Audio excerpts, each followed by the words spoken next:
What is going on, everybody? We are back with another reaction video. Thank you so much for joining me today. The support truly means a lot. And to all my new viewers, welcome to the family. Welcome to the family. I hope you all enjoyed this video today because I know I will. Now, if you tuned into yesterday's video and you heard what I had to say, then you already know how I feel about this particular video right here.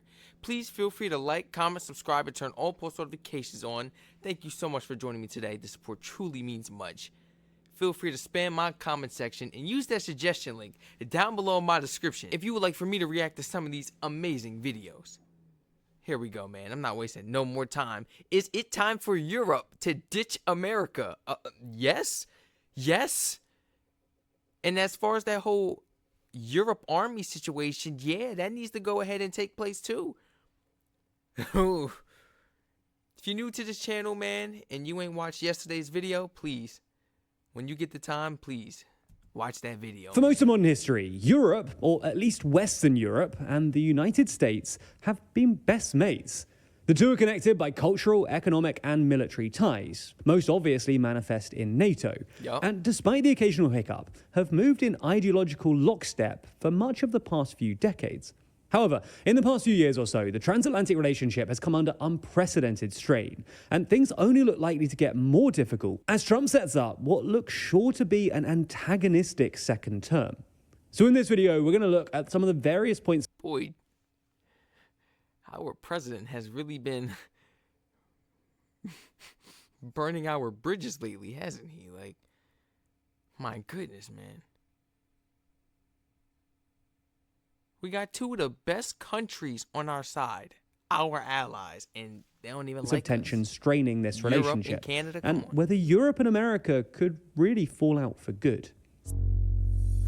I don't want it to, though. You know, Europe is like that older sibling that we need to come protect us. We need them, man. Who's the best politician right now? Hear our thoughts and argue with us. Don't you show President Donald J. Trump. He's not a politician. He's a businessman. He is a businessman. Oh, yes. He ain't no politician. On our podcast, The World Leader Leaderboard. Find it on the TLDR Podcast YouTube channel or in your favorite podcast app. So as we see it, there are both short-term, Trump-related pressures on the transatlantic relationship and long-term, more structural pressures that won't go away even if Trump is succeeded by a more traditional Democrat in 2028. You know how I feel? Since Trump already basically voted with North Korea, Iran, and wow, my head just got foggy. North Korea, Iran, and Russia. I don't know why I just lost my train of thought. In Russia, since he already voted with them, man, I feel like that's another thing I was thinking about. He has power, but he only has power for a certain amount of years if you really thinking about it. So he's trying to gain, you know, that permanent power, like how Putin and them have it.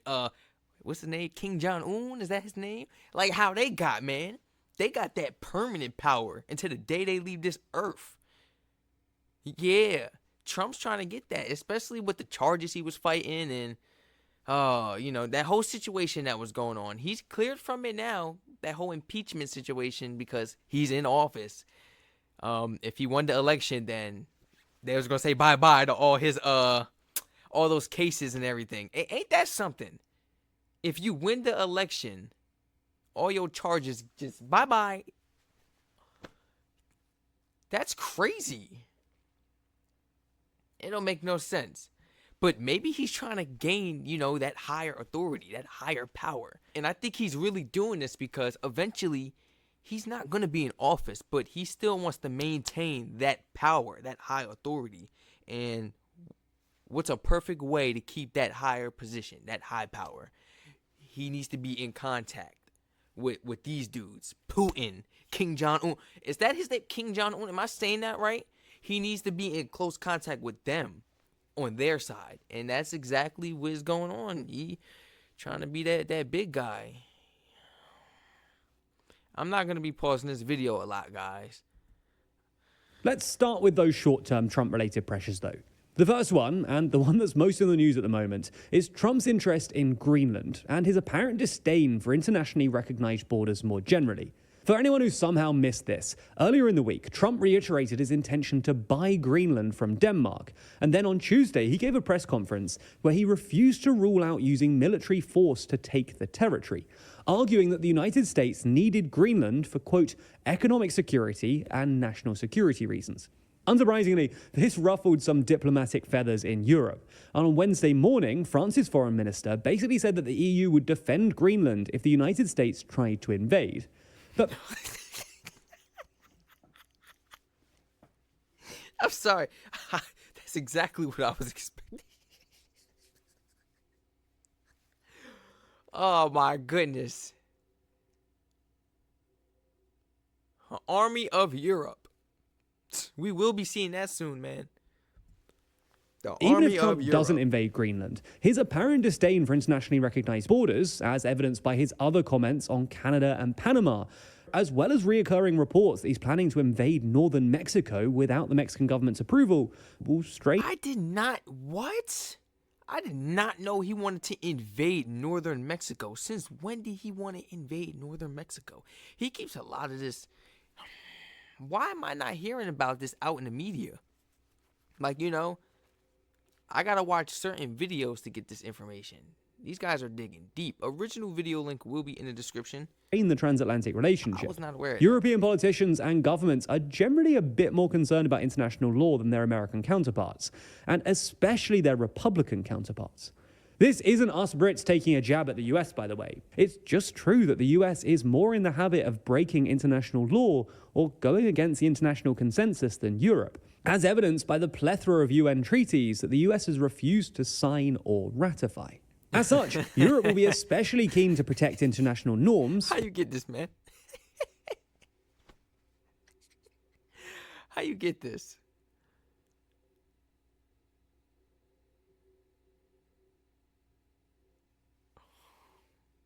Knowing me, I was getting ready to read this whole entire list. Or ratify. As such, Europe will be especially keen to protect international norms, particularly when it comes to states' territorial integrity, because they've spent the past few years accusing Russia of breaking international law by violating Ukraine's internationally recognized borders. If they stand by while Trump either threatens to or actually does violate territorial integrity of smaller states like Canada, Panama, and Mexico, it will undermine their argument against Russia, and they'll be seen as hypocrites by the international community. The second Trump-related pressure on the transatlantic relationship is Elon Musk. Musk is a close ally of Trump's and has emerged as a vocal supporter of right-wing, anti-establishment politicians across Europe, including Tommy Robinson in the UK, Giorgia Meloni in Italy, and the AfD in Germany. Unsurprisingly, this hasn't endeared him to the more established figures in Europe, who are also worried about Musk's influence on European political discourse via X, which Musk has started using to amplify certain issues, sometimes via disinformation. If European politicians do decide to take action against Musk, which seems increasingly likely at this point, it will doubtless cause some friction with the Trump administration, given that Trump has basically endorsed Musk's meddling. The third and final Trump-related pressure is Ukraine. Now, we've done a whole video on Trump's plan for Ukraine before, but the TLDR is that while there is some ambiguity here, Trump has signaled his intention to wind down American support for Ukraine, which has provoked some anxiety in Europe, where there's a pretty broad pro-Ukraine consensus at the moment. Right. Anyway, those are the three big Trump-related pressures on the transatlantic relationship. But a myopic focus on Trump obscures the fact that US-EU relations have been under strain for a while now, thanks to some deeper structural factors. The first of these is China. China is actually a rare point of bipartisan agreement within the United States. Biden broadly continued with Trump's hawkish China policy and actually sounded more bellicose on the question of Taiwan, saying explicitly on multiple occasions that the US would indeed protect Taiwan in the event of a Chinese invasion, implying a departure from America's long-standing policy of strategic ambiguity. But while Europe shares some of America's concerns about Chinese trade practices and the CCP's authoritarian tendencies, European countries are generally far less hawkish on Taiwan and nowhere near as worried about the supposed Chinese threat to American hegemony. This was made glaringly apparent when, on his way back from a trip to Beijing, Macron warned that the great risk for Europe is that it gets caught up in crises that are not ours, i.e. Taiwan. This caused quite a kerfuffle in Washington when it happened. But what was actually most notable about this episode was that basically 0 European politicians came out against Macron. The second related tension is around America's newfound penchant for protectionism. Again, this is a bipartisan issue, and it's been motivated by America's anxieties about Chinese dominance in certain supply chains. This is why Biden kept almost all of Trump's tariffs and actually increased tariffs on certain items that he deemed to be strategically significant, as well as introducing massive subsidies for American manufacturers via the Inflation Reduction Act. This hasn't gone down well with Europe, not just because Trump's tariffs and the Inflation Reduction Act directly affect European companies, but also because, more generally, Europe is more anxious about the global turn to protectionism than the US is. Unlike the US, Europe lacks a domestic energy supply, a wealthy consumer base to buy its products, or the fiscal space to afford expensive protectionist measures like the Inflation Reduction Act, which is why they're generally keener on a more open global trade environment. The third point of tension is the Middle East. Now, there's always been an uncomfortable transatlantic asymmetry over the Middle East, because America just has more influence in the region. But Europe is also more affected by its negative externalities, i.e., when the region is destabilized, it's Europe that's affected by the subsequent uptick in migration and often terrorism. They're not thinking The about tension that, has though. become all the more apparent with Israel, with Europe generally pushing harder for de-escalation than the US has, and being more critical of Israel's violations of international law. And transatlantic tensions over the Middle East look likely to increase in Trump's second term, given that Trump will probably pursue a relatively hardline Iran policy. And last month, the Wall Street Journal even reported that Trump is considering a direct, preemptive strike on Iran's nuclear facilities once he takes office. This is unlikely to go down well in Europe, which has always wanted the US to take a more... Wait. Trump team weighs options including airstrikes to stop Iran's nuclear program. Enough to contain Tehran. Once he takes office. This is unlikely to go down well in Europe, which has always wanted the US to take a more conciliatory approach to Iran, both because it worries about the geopolitical fallout and because if sanctions were lifted, Iran could be an alternative oil and gas supplier for Europe. All in all, while no one can predict the future, it's at least true that there are both short and long-term points of tension for the transatlantic relationship, which will probably only get worse over the next 4 years, potentially presaging a more permanent split, something that could lead to some interesting power struggles. The question, though, is who'd come out on top? Who would be left as the most influential person? That's what we're trying to find out with our official most influential person list, which we need your help with. So if you want to help us decide on who the most influential person in the entire world is, then you can click the link in the description to cast your own ballot for your personal top 10, helping to shape the overall ranking. And your vote is super important, but voting closes on January 15th. So do your democratic duty and cast your ballot for the world's most influential person. Also, if you're wondering why we're doing this, it's for the next issue of our magazine Too Long. That's because our next issue will contain the entire list, as well as fascinating articles about the top 20. I don't know what his plan is and what he's been working on in the darkness. I'm not going to criticize what Trump is doing because I don't know the overall plan, you know?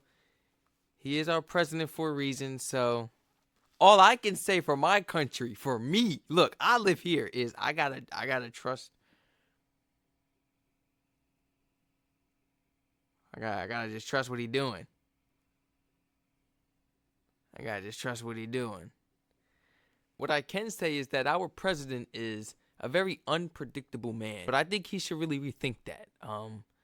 Just reconsider that option. Because, you know, I understand you want to strike at their nuclear defense, but that's going to take a toll on Europe too, and then Europe's going to end up getting in the middle of it now. And, you know, do we really want that? And like Europe said already, man, I think it's to the point where if something happens and America has sparked it, America has sparked some type of, you know, controversy, some type of war, I think Europe's coming for us. Europe's going to do whatever they have to do to defend themselves, but in my head, I just feel, just maybe me, because I feel like we are the bad guys. This country is the bad guys. I feel like Europe will side with any country besides us. Like, so say, for example, we go head up with Iran. I don't know why, but say if we go head up with Iran, Europe's gonna get in the middle of that, and they're probably gonna end up defending Iran. Honestly, I feel like if it's not a logical reason, like if it's not logical enough to attack them, then Europe is gonna be like, we're defending them, just because that's not even a logical reason to attack. It probably, it needs to make sense. Unlike over here in America, you can't just say one word and then you all mad and this and that. Like, don't nobody want to hear none of that. Like, nobody got time for that. If you guys enjoyed this video, please feel free to like, comment, subscribe, and turn all post notifications on. I'm really glad I checked this video out today. It was really eye-opening. If you guys would like to recommend some of these amazing videos for me, myself, to react to, please feel free to spam my comment section. And feel free to spam that suggestion link down below in my description. And please, feel free to share this video and this channel to your friends and family members. Whoever you feel may be interested in joining me for these reactions. Once again, I'll see you guys in the next reaction video. Stay safe.